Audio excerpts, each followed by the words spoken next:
Salamat, salamat kaayo sa oportunidad. Maayong gabi sa inyong tanan. Salamat sa inyong presensya. Ganahan ko pod ampo bago kong magsugod magwari. So mag-ampo ta mausab. Salamat Ginoo sa oportunidad. Ginoo mangayo ko og inyong guidance o mangayo ko og pagpasaylo sa akong mga kasalanan. Punong amo ako sa inyong balaan ng espiritu o mangayo ko na i-guide mo ako na istorya magwali kung unsa ang inyong ganahan sa inyong style o na wala ko'y extra na dili importante o dili sa inyong ganahan. Sa inyong presyosong ngalan. Amen. Well, maayong gabi eh. Dako na honor sa ako na magwali sa inyo mahitungod sa Biblical Revival. Salamat pod na tulo ka semana, tulo ka week ang atong mensahe. So, nagkunahuna ko maayo na mag-ingon ko sa inyo ang outline na plano ko para sa atong tulo ka semana. So, karon na gabi, akong plano, kita mag-i-discuss atong topic, uh, biblical revival sa spiritual immaturity na baby Christian ka. Og gikan ni sa Hebreohanon 5 ug 6. So Hebrews chapter 5 and 6. So that's spiritual immaturity. Hebrews 5 and 6. Tapos next week ang atong topic is biblical revival gikan sa o para sa backslider or sa unfaithful na Kristohanon. Gikan ni sa Hagay kapitulo 1. So sa inyo na ganahan magbasa in advance, pwede kang magbasa og Hagay kapitulo 1 karon na semana. Tapos sa ikatulo na message, biblical revival gikan sa o para sa tao na naay personal sin. So personal sin o ang atong passage Psalm 51. So karon spiritual immaturity, Hebrews 5 and 6. Next week, backsliding and unfaithfulness, Haggai chapter 1. And then personal sin, Psalm 51. Tanaw ko wala tang extra time, pero kung naay extra time, nagplano ko magwali mahitungod sa passage na nindot ang nahitabo pero dili siya revival maskin ang mga tao tingali na magtanaw na revival na pero dili siya revival kay it's more about kaluwasan and that is Jonah chapter 3 o tingali wala ta maabot diha. So kita magsugod sa Hebreohanon 5. Hebrews chapter 5. Magsugod ko sa magbasa ko og Hebrews 5 verse 10 hangtod 14. Hebrews 5:10 to 14. Called of God and high priest after the order of Melchizedek, of whom we have many things to say, and are hard to be uttered, seeing ye are dull of hearing. For when the time ye ought to be teachers, ye have need that one teach you again, which be the first principles of the oracles of God, and are become such as have need of milk, and not of strong meat.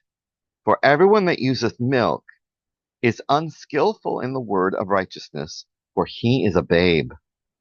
But strong meat belongeth to them that are of full age, even those who by reason of use have their senses exercised to discern both good and evil. So ang passage, diri sa passage sa Hebreohanon 5, Hebrews chapter 5, ganahan sa Ginoo gamiton ang tagasulat ng mga istorya mahitungod sa priesthood of Jesus Christ. O naay Levitical priesthood, that's yung priesthood sa Old Testament sa mga Jews. O naay pod mga priesthood sa false religions. Pero ang priesthood ni Jesucristo dili gyud part sa false religion, dili pod part sa Levitical priesthood. It's lain na priesthood na nauna sa um, nauna sa Israel, nauna sa Levitical priesthood, yung priesthood sa Old Testament. O kini na priesthood is yung style sa priesthood ni Melchizedek. Now, kining mensahe, kining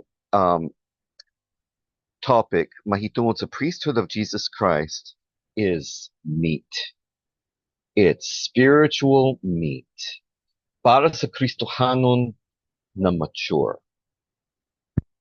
Pero sa versikulo 11, ang nakasuwat, of whom we have many things to say. Daghang mga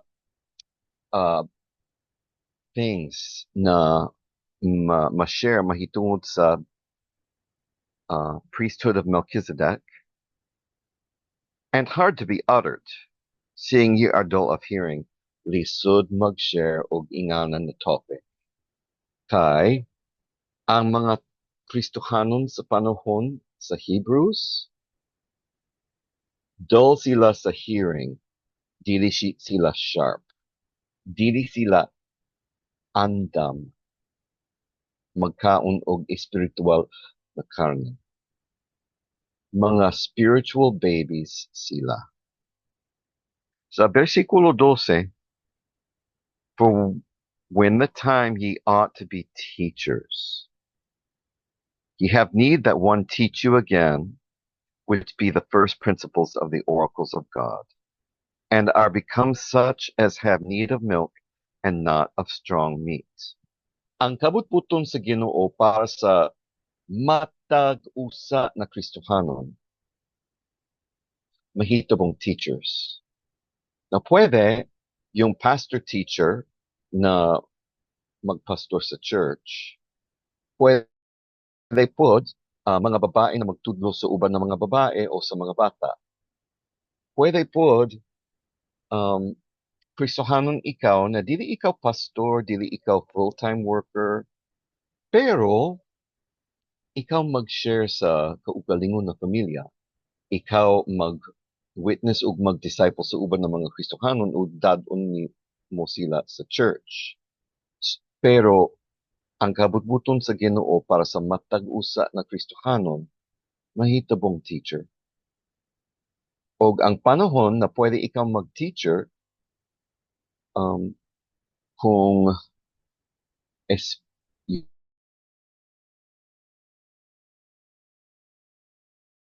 sure ikaw, nakasabot ikaw sa tanan ng mga doktrina ng mga milk o gatas, mga unang prinsipyo or ang nakasuwat diri, first principles of the oracles of God. Oracle means word. So ang unang mga prinsipyo sa pulong sa Diyos, a baby Christian is unta, recently naluwas. Bago lang siya naluwas, maybe pila ka semana, pila ka bulan, maybe usa ka tuig. Pero pagkahuman sa pila ka bulan, pila ka tuig, unta ang baby Christians, dili na baby Christian. Meaning, nakasabot na sila sa tanan sa unang mga prinsipyo o mga tudlo sa kinabuhi sa usa na Kristohanon. Ang problema, ang mga Kristohanon sa panahon sa Hebrews, maskin dugay na sila na hitubong Christian, wala paghihapon sila andam magtudlo kay spiritual babies paghihapon sila. Kung bago lang ikaw naluwas, okay ra na spiritual baby ikaw kay tinuod man. walay shame sa ingana. Pero kung dugay na ikaw na luwas, shame kung spiritual baby pagihapon ikaw. Shame. It's a shame. Dili maayo ni.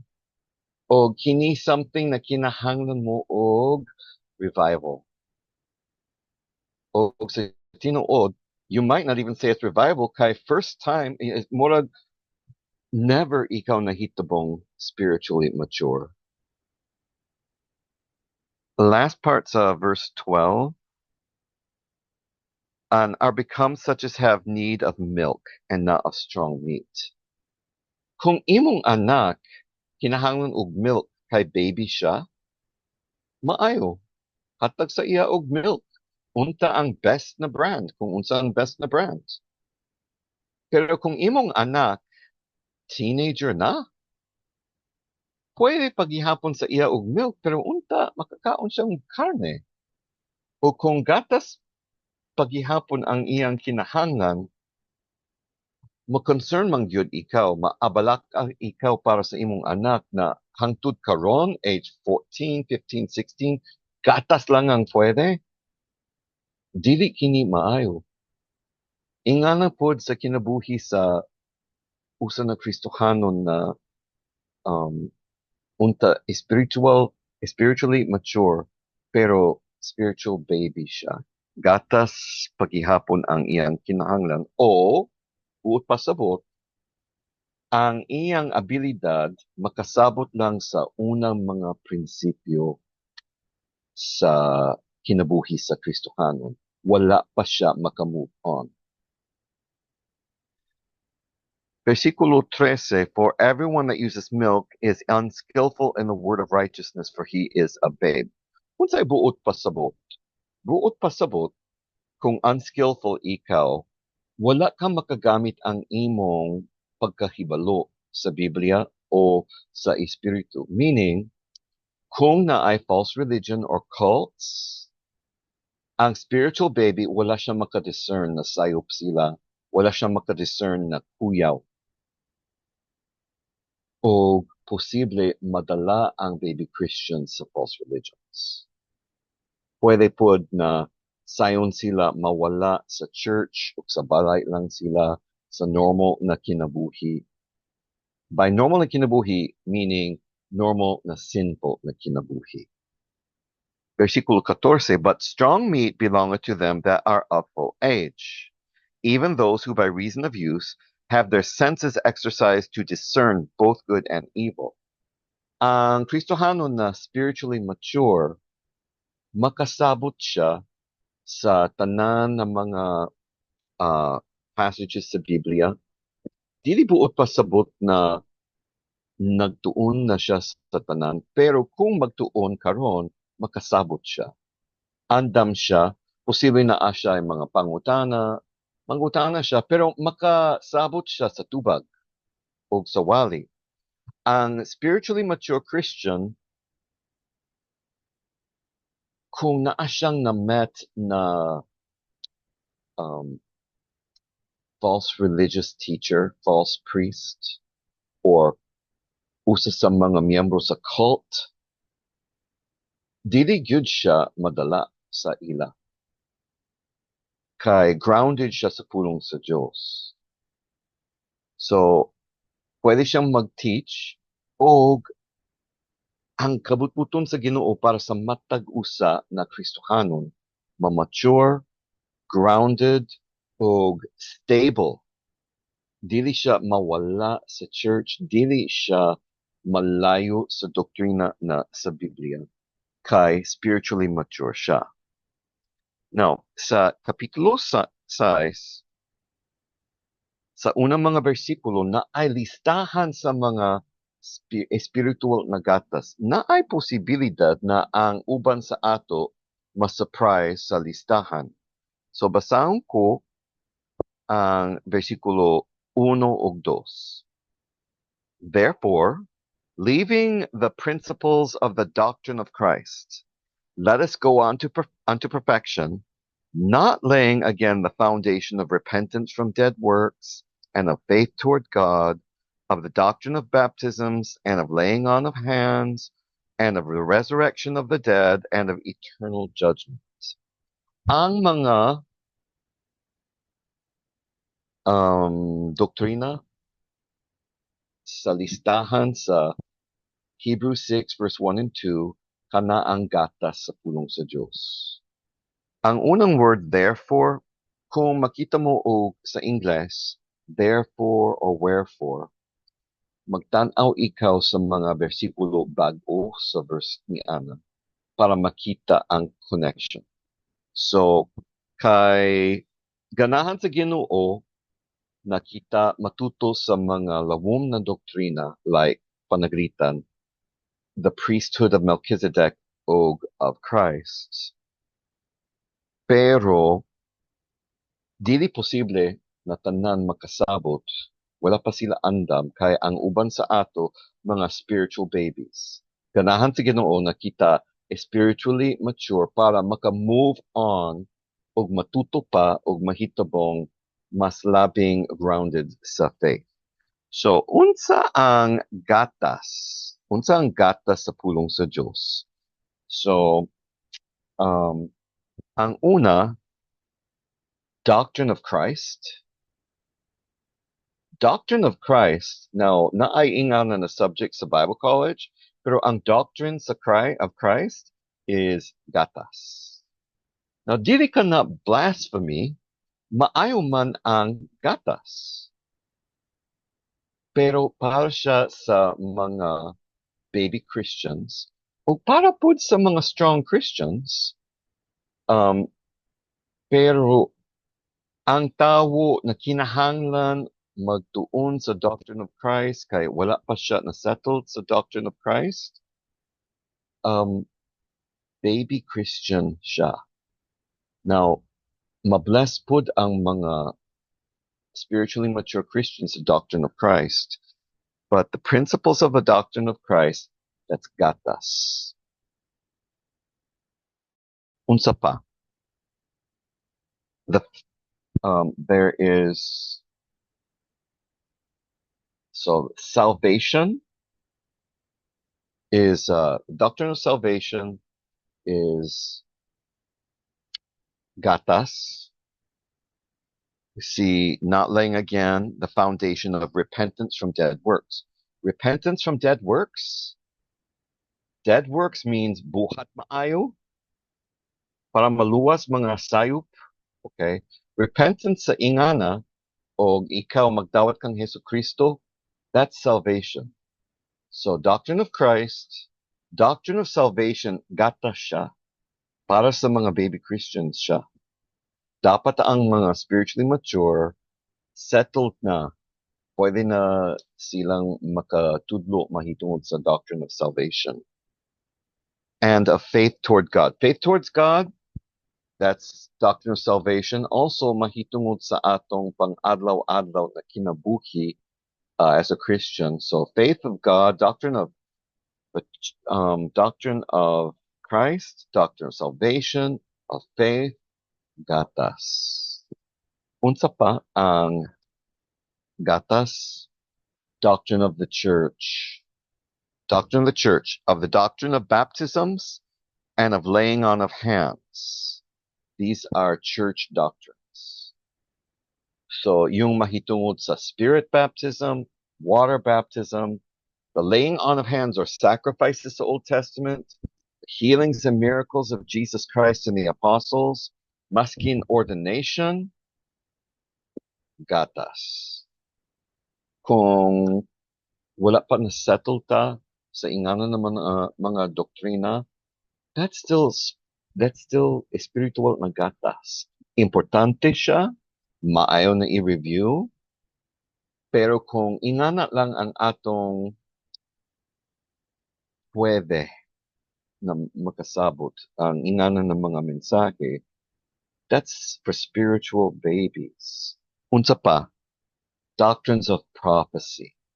Daghang Kristohanon, abi nila, doctrine of prophecy, it's meat. No, it's gatas.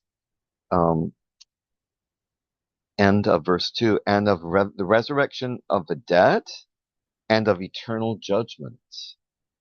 That's prophecy mahitungod sa resurrection, resurrection of the dead, resurrection of Jesus Christ, na kita ma-resurrect o malangit ta kung kita nagdawat kang Hesus Kristo, gatas o eternal judgment. Ang mga tao um, na dili na wala magdawat kang Hesus Kristo, maimpyerno, kining doctrines, doctrine of hell, doctrine of judgment, gatas. So, kung basahon nato ang versikulo 1 ug 2, ang unang mga words mahitungod sa mga spiritual na gatas, therefore leaving the principles. Meaning, nakasettle na ang atong foundation. Dili buot pasabot na wala na ta mutuo mahitungod sa ingan. Dili buot pasabot na dili na kinahanglang i-review. Maayo i-review usahay. Pero dapat tang pwedeng magtudlo sa uban mahitungod sa mga doktrina ni Ana o kanang gatas is para sa mga baby Christians o bagong mga believer. Now, posible ang uban sa inyo naghunahuna, mahitungod ba ni sa biblical revival? Naabot na ta sa part na mahitungod sa biblical revival. Versikulo 3. And this we will do if God permit. Mahitungod unsa ba ni? Wala nagbago ang topic. Ang topic, ganahan sa Ginoo kita mag-move on sa spiritual meat. Pero daghan sa ato, or at least sa ilang panahon, posible sa ato, daghang mga tao na Kristohanon, only spiritual na gatas ang pwede sa ila, wala pa sila andam sa spiritual meat. Ganahan sa Ginoo, nakasettle na kita sa foundational doctrines, gatas sa pulong sa Diyos, o mag-move on sa spiritual meat. Tapos, kini ang comment, and this we will do, mag-move on ta, pero, if God permit, kung kabut-uton sa Ginoo. Now, dili kini na mensahe mahitungod sa mga tao na bag-o lang naluwas. Kay walay shame, dili kasalanan kung bago lang ikaw luwas na spiritual baby ikaw. Pero sa mga tao na dugay na Kristohanon pero spiritual na baby paghihapon sila, spiritually immature, kasalanan na. It's something na kinahanglan magsisi. O kinahanglan og revival kay dili ka na spiritually healthy. O kung ikaw o maskin unsa na Kristohanon, dugay na hitabong spiritual na baby. This is kasalanan patok sa Diyos. Wala ta nakig-cooperate sa Diyos. Wala tang nag-settle sa atong foundation na gatas. So out of God's will ta, and we need revival, o kini ang akong pinaka-dako na point, at least sa akong pananaw. Kung ikaw na nangailangan og revival, I'm very sorry, but you cannot revive yourself. Ang pinaka-importante na mensahe ko karon, you cannot revive yourself. Or a blasphemy. No. You cannot save yourself. Kung luwas ikaw, wala ka nakaluwas sa kaugalingon, Jesus saved you. No one saves themselves. O kung ikaw nagkasayop, nagkasala, o namuhi na spiritual na baby, na dugay, kinahanglan ikaw og revival. o parehas sa kaluwasan, you cannot save yourself. You cannot revive yourself. Ang tao na na-aksidente o kinahanglan niya og tabang na naay mag mouth-to-mouth resuscitation. You cannot revive yourself physically. Kinahanglan na ay uban na naka-revive sa imo. Inga na pod sa spiritual baby o masking unsa nagkasalanan kung ikaw kinahanglan og revival, Jesus can revive you. The Holy Spirit can revive you. You cannot revive yourself. Pwede kang mag-decision, mag-hinulsol ko, mag-move on ko, pero si Jesus ang mag-revive sa imo. Ang balaan na Espiritu mag-revive sa imo.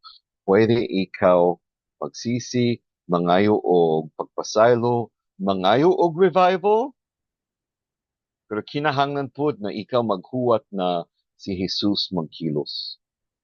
Balaan na Espiritu magkilos, kay you cannot revive yourself. Padayon ta sa bersikulo 14. Lain pa yato, kining point i-prove nato na kining mensahe dili mahitungod o para sa mga dili luwas, para sa mga luwas ni. Versikulo 4. For it is impossible for those who were once enlightened and have tasted of the heavenly gifts and were made partakers of the Holy Ghost. So, imposible sa mga tao o makita nato na luwas who were once enlightened. Na enlightened, ang mga tao na dili luwas naglakaw sa spiritual na kangitan. So, ang mga enlightened, meaning ikaw nakaila sa Diyos o naglakaw sa kahayag sa Diyos. So, luwas na tao ni. And have tasted of the heavenly gift. Unsa man ang langit nun na gasa, kaluwasan. Kung nakatikim ikaw sa kaluwasan, luwas ikaw. Last part sa versikulo 4, and were made partakers of the Holy Ghost. Wala namang unbeliever na naayplaan na espiritu sa iyang kasing-kasing o kinabuhi. Ang panahon na kita na ay balaan na espiritu is sa sakto na panahon na ikaw nagdawat kang Hesu Kristo na imong kaugalingon na manluluwas. Matag-usa na Kristohano, matag-usa na nagdawat kang Hesu Kristo na ay balaan na espiritu sa kinabuhi. Meaning, kung partaker ikaw sa Holy Ghost sa versikulo 4, luwas ikaw. Versikulo 5, and have tasted of the good word of God and the powers of the world to come. Ang mga tao na nakatikim sa pulong sa Diyos, nakasabot. Ang mga unbeliever, wala sila makasabot sa pulong sa Diyos. Ang believers, ang mga luwas makasabot sa pulong sa Diyos. O ang powers of the world to come. Ang world to come, that means sunod ng kinabuhi, langit. Ang mga tao na nakatikim og heavenly powers. So, buot pasabot, o naatang kung luwas ikaw, power in prayer. Power sa balaan na espiritu, power sa word of God, power sa pagkabalaan o sa pagkamatarong. Tanan sa listahan ni ini sa versikulo 4 ug 5 mahitungod sa tao na luwas. So ang short message theory, it's impossible for the saved. Imposible sa mga luwas. Unsa ang imposible? Sa versikulo 6, if they shall fall away, to renew them again unto repentance, seeing that they crucify to themselves the Son of God afresh, and put him to an open shame.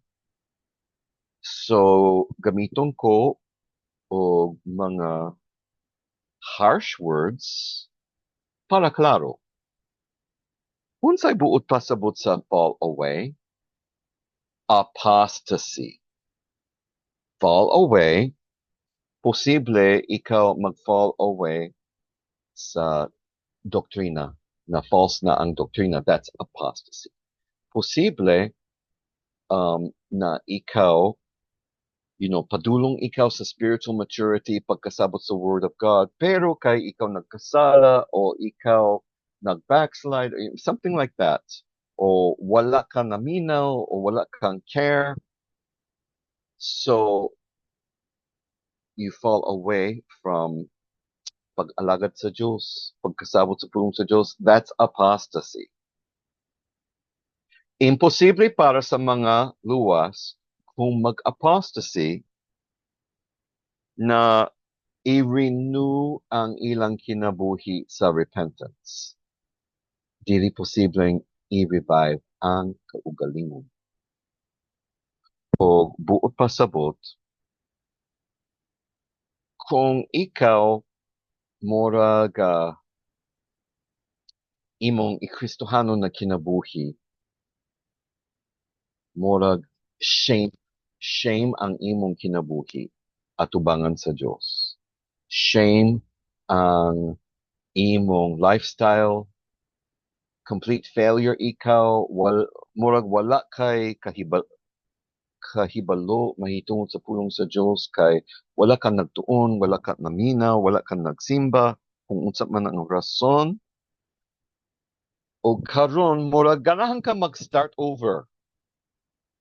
Dili gyud si Hesus Kristo mamatay mausab sa cross. Dili pwede mag-ingon na start over, ma-save ako mausab. No, once saved, always saved. Ang nahitabo, gisayang mo ang imong kinabuhi sa mga dili importante. O kung ma-revive ikaw, kinahanglan ikaw mag-begging sa Diyos. Ikaw maghinusol o mangayo gyud o pagpasaylo o ma-revive ikaw kasi you cannot revive yourself. Only Jesus can revive you. Only the Holy Ghost can revive you. Only God can revive you. O kung ikaw mura ganahan ka, maluwas mag-usab, unsa ang nahitabo? End of verse 6, seeing they crucified to themselves the Son of God afresh. Murag, you're acting like dili luwas, pero luwas ikaw. Pero acting dili luwas, murag imong mensahe sa imong kinabuhi, tako si Hesus Kristo sa crucifixion. Si Hesus Kristo dili gyud siya tako sa crucifixion. Sakripisyo ang iyang gibuhat. Halad siya, gihalad niya ang iyang kaugalingon, ang iyang lawas, iyang dugo, para magbayad sa imong kasalanan, sa akong kasalanan. Kay si Hesus Kristo balaan, wala siya kasalanan. Dili siya tako sa mamatay sa cross. Sakripisyo ang ingana para sa imo. Ug ang mga tawo na namuhi na spiritual na baby, immature Christian, they're shaming the name of Jesus Christ. They put him to an open shame of the cross. O dili pwedeng i-reset, nahitabo na gyud ang ingana na kinabuhi. It's shameful. It's horrible na testimony sa kaluwasan sa Diyos. O kinahanglan gyud ang ingana na tawo og revival. Pero wala siya mag-revive sa kaugalingon. Kinahanglan siya tinuod maghinusol, tinuod mo duol sa Diyos o mangayo og revival kay God can revive you, you cannot revive yourself. Tanawa ta sa illustration sa versikulo 7. Sa kini na illustration, makita nato diri kung usaon mag-avoid na kita mag-backslide o kita mahitabong spiritual na immature. So kining panaglitan gikan sa nature. Versikulo 7. For the earth which drinketh in the rain that cometh oft upon it, and bringeth forth herbs, meat for them by whom it is dressed, receiveth blessing from God. So ang earth, kay na ay uwan, ma-refresh o mag-grow. O ang mga tanom mo grow, kay na ay sunshine, kay na ay uwan, kay na ay nutrition sa dirt, sa earth, sa ground, o mutubo. Inga na pod ang spiritual na kinabuhi, ang pulong sa Diyos, kung ikaw magbasa, magtuon, makasabot, gi-applyon sa kaugalingon kinabuhi, o gamiton nato ang atong natun-an, mugrota, o dili kita mahitabong spiritual na baby, pero maabot ta sa spiritual maturity. Pero kinahanglan pareho sa nature na kanunay na ay uwan o kung dugay walay uwan, ma-drought, mamatay ang mga tanom. Kung wala kang pulong sa Diyos sa imong kinabuhi, kung wala kang pag-alagad sa Diyos, kung wala kang fellowship sa mga Kristohanon, ikaw ma-dry, ikaw mag-backslide, ikaw mahitabong spiritually immature, o wala ka mag-grow. So pareho sa nature, kinahanglan, natural sa imo, actually spiritual sa imo, magbasog Biblia, magtuon, gamiton mo siya para mag-grow. Kini ang atong panaglitan kung unsaon mag-avoid na mag-backslide o mahitabong baby Christian. Kay dili gyud recommended na ikaw mahitabong baby Christian nganuman kay kung kinahanglan mo og revival, you cannot revive yourself. Mas maayo na never ikaw mag-backslide, na never ikaw mahitabong spiritual na baby as a Christian. So, ang ikaduha na part sa nature na panaglitan sa versikulo 8. But that which beareth thorns and briars is rejected, and is nigh unto cursing, whose end is to be burned. Ingana na mga words kay harsh o nga ay word burned, sayon na ang uban mag-misinterpret ug abi nila mahitungod sa kaluwasan ni. Pero klaro na mahitungod sa luwas ni. So, sa versikulo 7 nakita nato kung unsaon mo grow. Kinahanglan kanunay na atang water sa word of God. Kanunay na kita magtuon. Pero ang dry Christian, ang baby Christian, wala siyang fellowship, wala siyang nag-ampo, wala siyang nag-Bible study, wala siyang naminaw sa mga mensahe sa church, wala siyang nagsimba, ma-dry siya, na murag sa nature, nahitabong thorns and briars na walay kwenta na mga tanom. So, unsang buhaton sa mga briars and thorns, sunog. Sunog. Walay paggamit sa mga ingana, sunog na lang.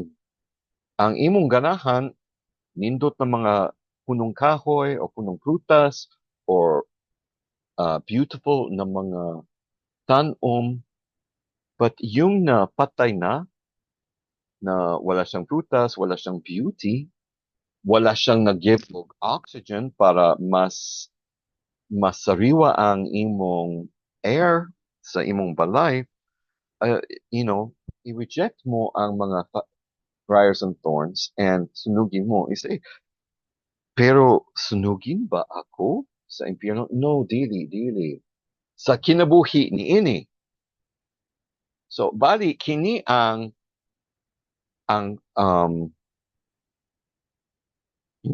kahadlok. Ang tawo na padayon mahitabong mamuhi na spiritual baby or spiritually immature. Ang ingana na tawo na ay darating na adlaw kung wala siya maghinulsol, patyon na lang siya, ilabay na lang siya. Kay walay kwenta ang iyang kinabuhi. Ang Diyos wala siya makagamit og iyang kinabuhi para sa himaya sa Diyos. So, ilabay na lang. Dili buot pasabot mawala ang iyang kaluwasan, buot pasabot tapos na ang iyang kinabuhi karon. O diretso na lang siya sa langit kay walay kwenta ang iyang kinabuhi karon. Kung naay tawo na dili luwas, na dugay na duot ang iyang kinabuhi, naay posibilidad na Diyos maghatag sa iya og dugay na panahon sa kinabuhi para lang naa siyang chance na maluwas. O kung wala siya magdawat kang Hesus Kristo, at least gipakita sa Ginoo ang iyang long suffering o pasensya o gugma para sa tawo na maskin na impyerno siya, Diyos gipagtanaw ang iyang gugma para sa tawo ni ana. Pero ang tawo na luwas, kung dugay siya na hitabong spiritual baby, spiritually immature, ilabay na lang siya. So, personally, para sa ako, maayo na dili gyud kita mag-backslide. Maayo pod na dili kita mamuhi na spiritually immature. Kinahanglan na maayo atong foundation sa mga unang mga doktrina, Doctrine of Christ, Doctrine of Church, mga ingana, o mag-move on ta. Magtuon kita mas lawom. Kay kung stuck ta sa unang mga prinsipyo, dili na kita necessary sa kinabuhi niini. Og ang nakasuwat diri sa versikulo 9, but beloved, we are persuaded better things of you and things that accompany salvation, though we thus speak. Maskin na murag bugat kining mga bersikulo, bugat ang mga words, bugat ang mga illustrations, ang expectation. Kitang mga luwas, mag-move on ta. So, ganahan ko maghatag og usapay illustration. Naabay mga church sa atong panahon, nagatas lang ang wali sa pastor. It's kaluwasan ra, tithing ra, mga doktrina sa church ra, mahitungod sa impyerno ra, o never mag-move on sa mga mas lawom na mga doktrina. Kung naay church na ang pastor mahitungod sa listahan sa Hebrews 6 verse 1 and 2, mahitungod sa ingana lang ang wali kanunay, unsay buot pasabot?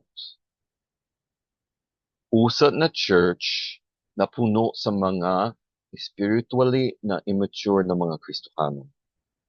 Kay wala sila'y oportunidad maminaw sa mga lawom na mga doktrina. Kay ang ilang pastor wala nagtuon sa mga lawom na mga topic, na mga spiritual na meats.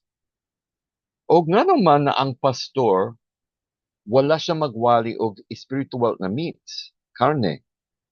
Mahitungod sa gatas lang. Naay pud posibilidad na ang problema spiritual na baby ang pastor. Posible na ang pastor spiritually immature kay gatas lang ang iya. Wala siya makamove on sa spiritual needs. Ang pastor ni Ana o iyang congregation kinahanglan og revival. Let us move on to perfection or spiritual maturity.